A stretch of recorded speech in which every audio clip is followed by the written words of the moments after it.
And I'm here with my first guest, Tim Nightingale of Nightingale Resolutions, and he will be discussing high-performing teams. Tim? Good morning. Good morning, Tim. How are you today? I'm doing well. Thanks for having me on the show. Thank you for joining, especially when we need to make sure that everybody can cooperate and communicate properly, especially in times like this. Yeah, of course. So my wife and I launched Nightingale Resolutions in 2016.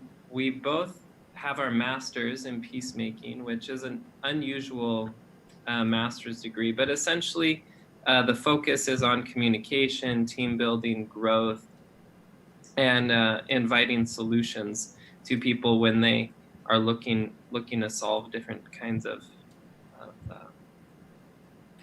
issues, or if they're just looking to launch a project. So we both got our masters in that, and we have collectively about 20 years of experience in the field now. And when we launched, what we started doing was working specifically with businesses, and that's what we're here to talk about today a little bit. So could you give me some parts of the cycle for what makes a high-performing team? Yeah, of course. I have here, just gonna share this flyer. And on the flyer, we have the four steps of a high-performing team. So what I do is I like to work with teams who have already accomplished quite a bit, because then it's easier to begin walking them through this cycle. If you're a team that has had some pretty great outcomes, what that means is that you already respect each other, you already trust each other, you have a pretty good way of making decisions together, and your outcomes reflect that. And so what I like to do is I like to come in and talk about what I call pre-existing positive practices, and then add skills, techniques, and activities on top of that to grow, help that team grow. And these are some pretty high-level concepts. Do you have some stories that you could tell us that make it a little more digestible? Yeah, of course. So I was working with one organization, and they were very seasonal. So in the topic of respect, I was working with two managers, and they had different peak seasons. So what that meant is that for each of them, there was, for one of them, February through May, and for the other one, sort of July through August, it was incredibly busy. It was just such a busy time for them, and they would work and work and work, and they'd be so exhausted at the end of that peak season, and they would just want to slow down after that point. And so I invited them to talk about that, and they realized that their peak seasons, because they were at different times, created this sort of really intense period and then sort of lesser period. And when they would get to that lesser period, they just were kind of like checked out. But as they talked more and more about the different things that cause stress during the peak season, they realized that they actually had the ability to help each other. So what they began to devise was a low stress way for the non-peak season manager to begin helping the other ones, so that at the end of that peak season, and then could offer a little bit of help during the second manager's season. And that way they kind of evened out the workload a little bit, and they didn't have such highs and lows. What they discovered when they did that was that productivity was better, it was easier, and they weren't walking out of that season so burnt out. And so that was all a result of this conversation around respect. How do I respect you during peak season, and how do I respect you during your like slightly slower period of work time? That's an excellent example, especially for growers or processors that usually work in seasonal fluctuations, to be able to know that, hey, we need to be able to respect each other so we can operate more efficiently during the peak season. Yeah, and they actually were able to support each other. I mean, they realized, like, hey, peak season's as hard for me as it is for you. And they started talking about this one simple thing, if you just did this one simple thing, it would help so much. And they realize, hey, I know how to do that because I go through the same thing just 3 months later. And you have another example for trust or decision making, or? Yeah, so I kind of have stories in each of the as we walk through each of these high level concepts. So the one I shared about respect right now, moving to trust, everyone has had such a difficult time with COVID-19. One of my clients, they were required to make more decisions in a week about their company than they had made maybe previous to a year. So it was a lot of change in a short amount of time. And when you have that high rate of change in a short amount of time, what that means is not everybody's on the same page about everything. And all the information is not moving out or coming back in. What COVID also meant was that the employees, they were going through their own life struggles, whatever that meant. And so there was created this huge gap. And so my client was saying, this employee is so responsible. Communication is usually so good, but I just lost touch with her and I just don't know what to do. We had to make all these decisions. I think she's upset about them, but I don't know. And I said, well, why don't we sit down and you make a list of all the decisions you had to make? It actually took about 40 minutes. They made that many decisions in a week. And then I asked him, what did that mean for you? So he started talking about what that meant for him. And then I said, do you have any sense of what all these decisions, how they impacted her? And he said, actually, I don't entirely know. I can guess, but I don't know. So I prepped him. I said, why don't you give her a call? And why don't you just tell her, look, things have been really hard for me. These are all the changes we've had to make. And that hasn't been easy either. And I really want to hear how things have been for you. So he called her, he followed the game plan. And when we reconnected, the supervisor and I reconnected a week later, he said, you know what? I just had no idea what she was going through. This has been such a tough, 3 weeks for her.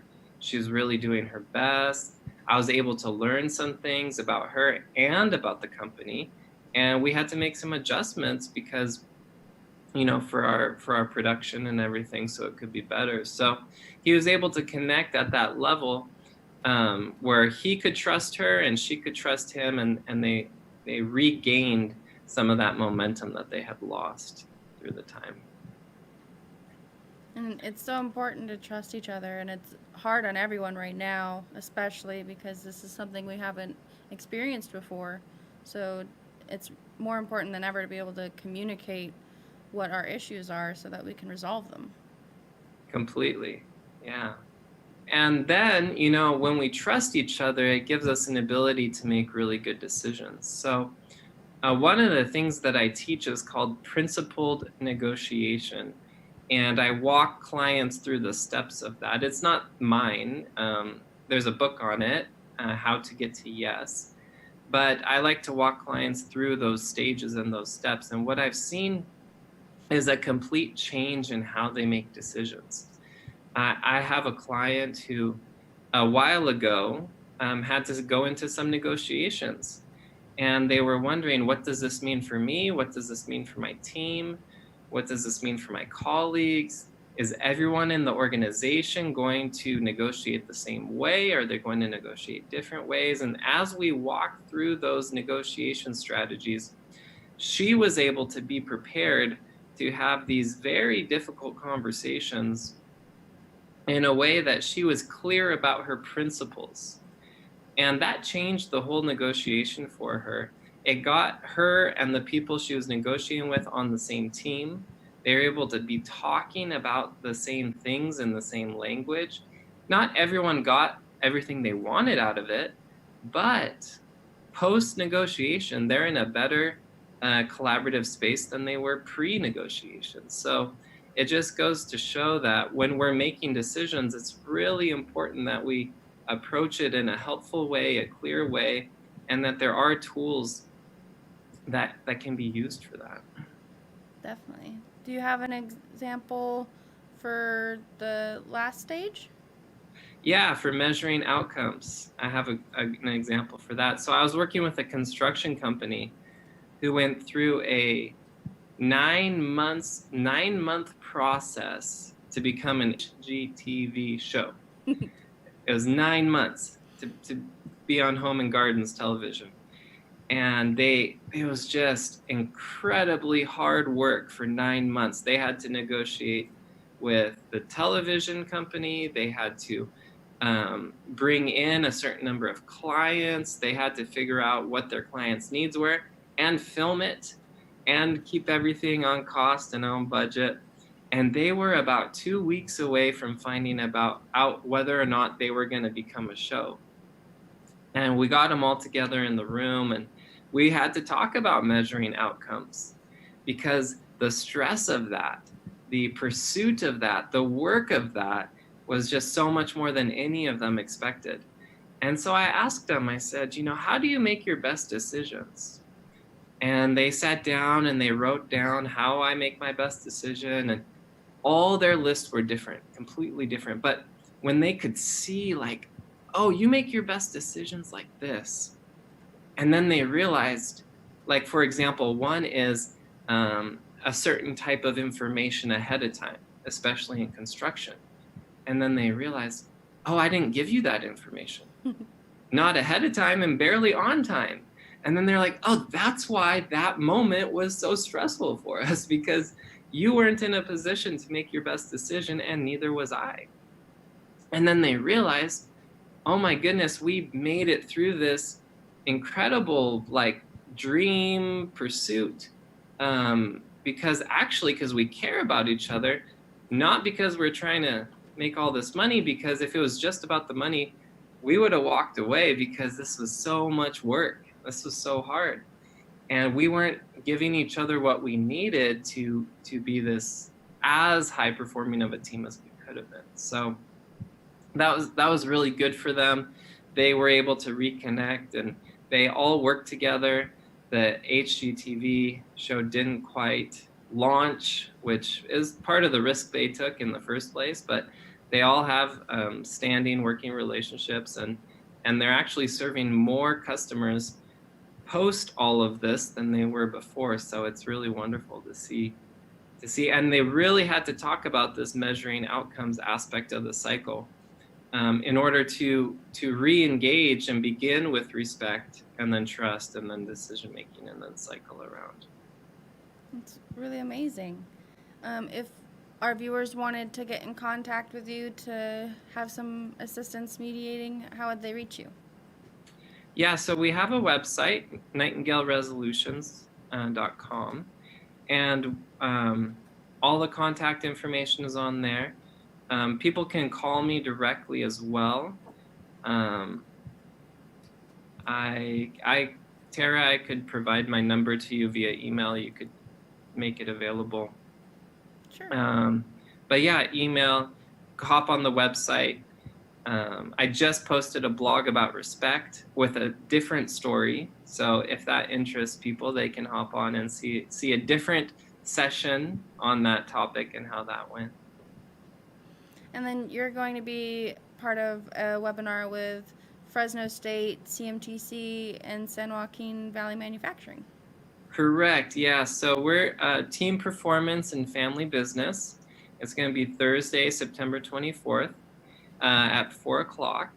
And I'm so thankful to the Institute for Family Business and the California Manufacturing Network and San Joaquin Valley Manufacturing for Alliance for co-sponsoring this event, where I'll be speaking, and I will be diving into these four with more than stories. I will be offering some tools so that you can, in your own way, begin to keep track of this cycle and use those tools and walk through with people. And if our viewers wanted to sign up to join that, how would they do that? So the Institute for Family Business has an Eventbrite page that you can log in, but I will also be making all of this available to you, Tara, this flyer and everything, and then they can look for an email from you. Well, thank you for joining me today, Tim. I'll make sure to add your information after we talk and let our viewers be able to see it. And I look forward to being able to work with you again. Thank you so much, Tara. I appreciate it. Have a good day. You too. Make sure to sign up through the Craig School Institute of Family Business through their Eventbrite. And this is in collaboration with California Manufacturing Association and San Joaquin Valley Manufacturing Alliance. Again, it's going to be on September 24th. That's a Thursday at 4 p.m. Pacific Standard Time.